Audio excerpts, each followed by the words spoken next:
Yo, what's going on, everybody? So now that we're on the charts, welcome back to a brand new week. Again, I'm sorry for last week not posting that much. I've been posting around 6 days, but there's a reason for that, and I'm gonna update you guys next week on Tuesday because we are heading towards the end of the challenge, and we are in a weird spot in the challenge. I took two losses last week back to back, so I'm not gonna get into that, but I am gonna update you guys on what's happening, whether we're gonna pass it, whether we're gonna get the extra 2 weeks that you get if you're above 0.5%, or are we going to get a fresh new month because we are still in profit? So, um, that being said, I'm going to break down GBP, JBPY for tonight, Tuesday. I believe today is the 31st. We're almost heading to the new month. So, we're going to see everybody, all the possibilities on GBPJPY and how we can close out. So, I'll see you guys in the next time frame. So you guys know that on GBPJPY, every time I analyze, actually it doesn't matter. It doesn't even matter what pair. I always do top-down analysis, right? And I want to show you guys what I see, right? So starting on the weekly time frame, we still have this big push down. We still have this big push down, and then we've came up right here to retest, right? And we're gonna look at each candle precisely, right? We come down, right? I'm gonna show you guys with the arrow. We come push down, we come up and we retest, right? One week we get a nice retest, a little small wick, right? Not much. The next week we do get this little neutral bullish candle, and right now we are heading bearish, kind of like a little bit of bearish momentum, rejecting off this supply and demand area and the 50 EMA. So when you're looking at the weekly time frame, I do believe that we can possibly push down all the way back down to here, looking at the weekly time frame, right? But on the daily inch 4 we might see something different, and that's what we're going to go check right now. But that's the weekly time frame. I do see strong bearish pressure possibly coming in. So on the daily time frame, right, we have a little mini range, right? So after we come pull up on the weekly time frame, right, we do get this little area in which, we're just ranging. And the reason why I call it a range, even though it's a couple of candles, you do have to keep in mind this is the daily time frame, right? So a couple candles is a couple days. So we have one candle, two candles, three candles, four candles, five, six, seven.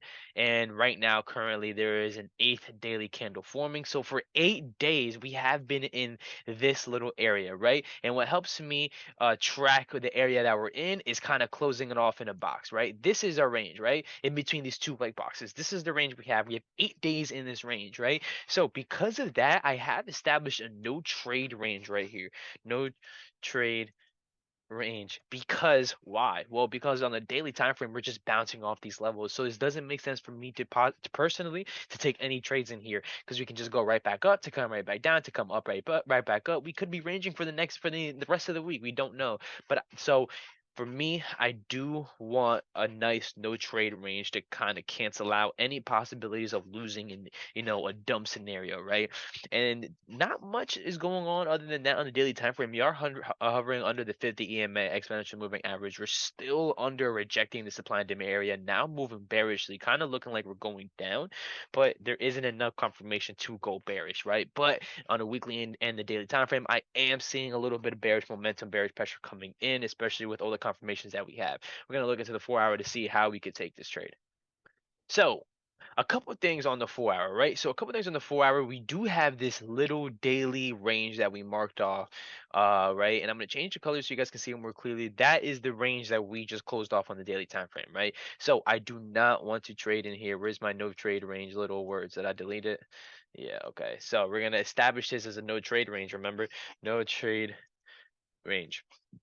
So, there's a couple of things to note here, honestly. So, we are now under 50 EMA, right? So as you see, right, price has come up, come down, retest 50 EMA, come back up, come down, retest again, and now on the 4 hour, we're starting to break under. We even retested 50 EMA, and it looks like we're starting to go bearish, right? And not just because of that, but we have a high here, we have a lower high here, and we have another one here, and we have another one here. So it's almost like slowly but surely we are having bearish momentum coming into the market. We are having this bearish pressure coming in. Slowly, you kind of can just see the market do this, right? If you take this brush and you just follow the market, look at what you're seeing, right? That's what you're seeing. So there's only two things that we can take out of this, right? Is one, I want to go short. I would love to go short GBPJPY, but again, I would need to break out of this no trade range. Of course, what we need? No retest, no entry. We want a retest. I want a nice clear closure right under this box.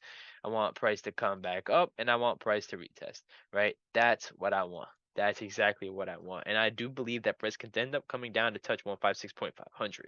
But it's going to be really careful. We have to be really careful because this is a crucial area. Look at these large wicks. We have wicked and then just jumped right back up. So we do need a nice clean closure and a nice retest to then continue to go short.